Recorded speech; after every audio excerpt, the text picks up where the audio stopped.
merci à tous de m'accueillir aujourd'hui dans le 12e arrondissement.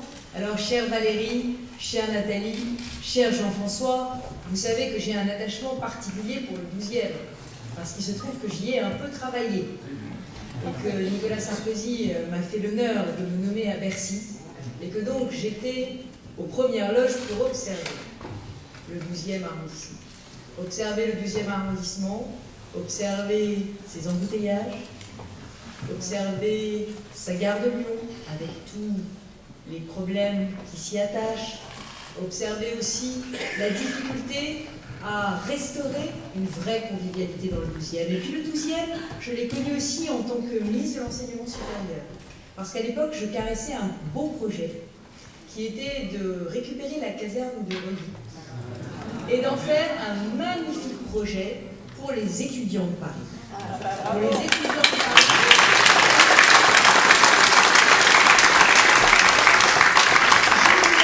Je voulais transformer la caserne de Reuilly en internat d'excellence pour les étudiants les plus méritants. Parce que vous savez que c'est tellement difficile aujourd'hui de se loger quand on est jeune à Paris.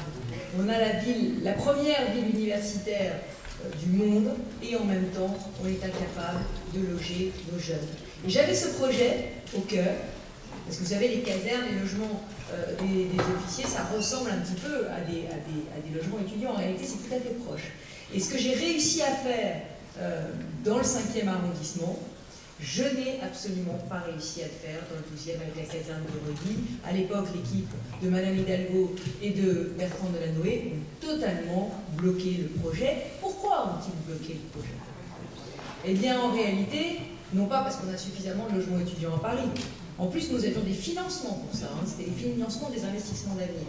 Donc, ils ont bloqué le projet pour des raisons politiques. Parce qu'ils savent que le 12e, c'est l'arrondissement charnière. Parce qu'ils savent que le 12e, c'est la clé pour gagner Paris.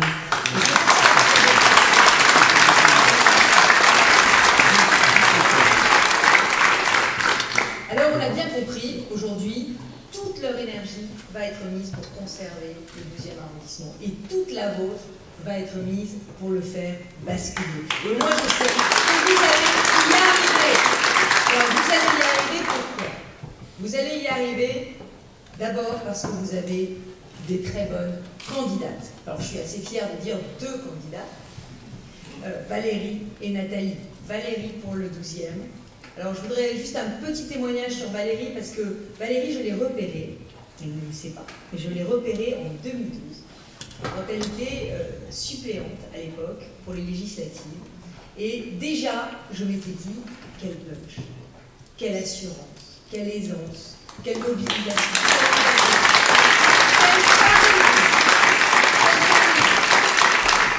C'est pas parce qu'elle s'appelle Valérie, hein, c'est une autre de ses qualités, ou en tout cas sa mère, alors qu'on sait un peu la même chose que moi, elle est même vous que la mienne, mais c'est pas parce qu'elle s'appelle Valérie, mais elle a vraiment une présence, et elle a aussi beaucoup de fond, beaucoup de contenu. C'est une femme qui est compétente, c'est une chef d'entreprise, c'est une mère de famille. Elle est à la fois totalement dans le quotidien, et en même temps, elle est totalement dans l'action. Et quand on a une candidate qui est si proche des préoccupations des habitants de l'arrondissement, eh bien, je vous le dis, on en fait une maire d'arrondissement.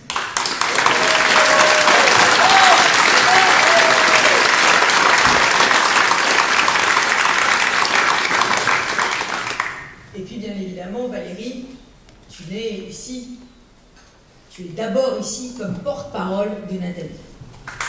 Alors, moi, je voudrais le dire ici. Je voudrais dire à Nathalie, vraiment toute mon admiration pour cette campagne à Paris. Mon admiration parce que c'est dur.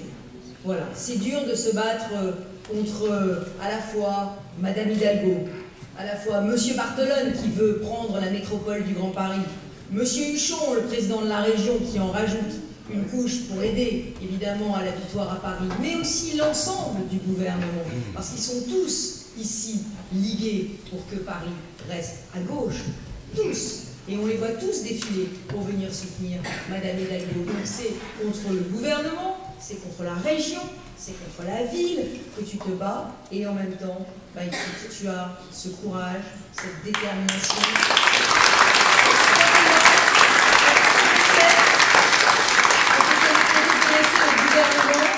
Dont on connaissait à Longjumeau déjà, mais qui aujourd'hui, vraiment sur l'échelle de Paris, donne sa pleine mesure.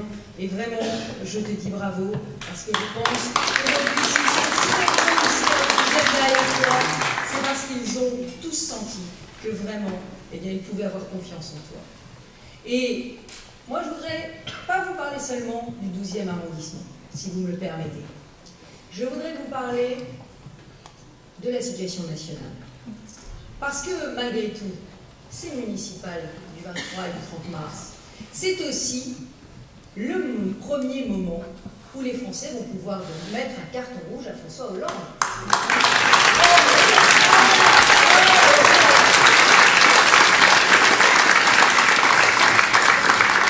Bien sûr, vous allez présenter, et Valérie le présentera, et Nathalie le développera, un formidable projet pour Paris. Bien sûr, vous avez un formidable projet pour le 12e arrondissement.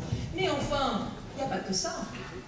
Moi, je suis frappée de voir, et je ne sais pas si vous avez remarqué, mais il y a une espèce de virus qui s'est répandu sur toute la France. C'est le virus qui a touché tous ceux qui ne se souviennent absolument pas de pour qui ils ont voté en mai 2012. C'est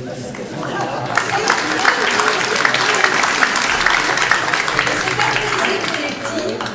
Alors, je ne savais pas que l'amnésie était un virus. Enfin, en tout cas, c'est une maladie très contagieuse. Et je suis sûre qu'elle a frappé beaucoup de monde dans le 12e. Beaucoup de commerçants, beaucoup d'artisans, beaucoup de salariés, beaucoup de vos voisins, beaucoup de vos amis, beaucoup de vos collègues de bureau. Et oui, parce que la désillusion est immense. La désillusion est immense, car François Hollande avait promis de redresser le pays dans la justice. Il est en train de l'abaisser dans l'injustice. Et ce qui me frappe depuis 8-10 jours, c'est qu'à l'approche de ces municipales, on parle de moins en moins des vrais sujets. On parle de moins en moins du chômage, dont l'INSEE nous explique qu'il va continuer d'augmenter en 2014 et en 2015. On parle de moins en moins des impôts, dont on sait qu'ils vont augmenter de 12 milliards pour les ménages cette année. On parle de moins en moins des jeunes. Une promesse de François Hollande, vous savez, aider la jeunesse, où on voit l'apprentissage qui chute de 5% et les emplois jeunes qui stagnent et qui n'arrivent absolument pas à enrayer la montée du chômage de la jeunesse.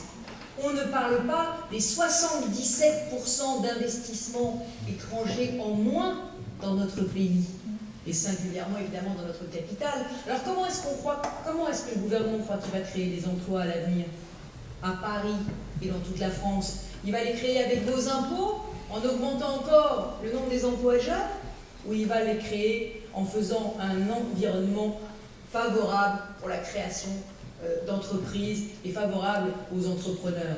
Mais aujourd'hui, c'est pas du tout ce qui se passe. C'est pas du tout ce qui se passe. On ne parle pas des vrais problèmes. La semaine dernière, qu'est-ce qu'a dit l'Europe?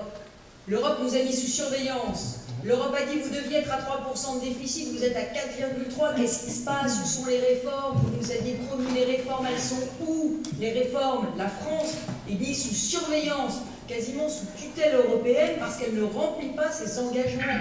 En avril, nous allons devoir redonner une copie à Bruxelles. Mais qui parle aujourd'hui des vrais sujets pour la France? Qui s'intéresse aujourd'hui à la situation réelle de notre pays? Alors moi, je vous invite, pas seulement à aller parler de Paris, pas seulement à aller parler du 12e, mais aussi à alerter tous vos concitoyens, tous vos voisins sur la situation du pays.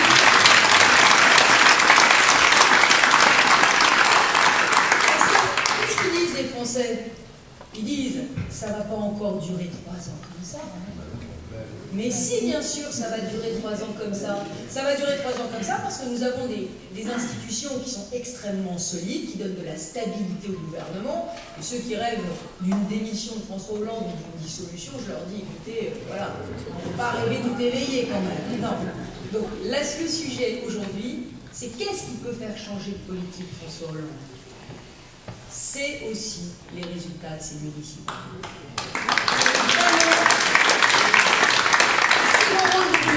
C'est c'est mon rôle de vous le dire. Ne vous laissez pas perturber par tous ces bruits médiatiques, par tous ces scandales qu'aujourd'hui on agite, parce qu'aujourd'hui, vraiment, c'est quand même tout ça vraiment un peu choquant, un peu écœurant, de voir sortir tout ça à 2 semaines des municipales. Et le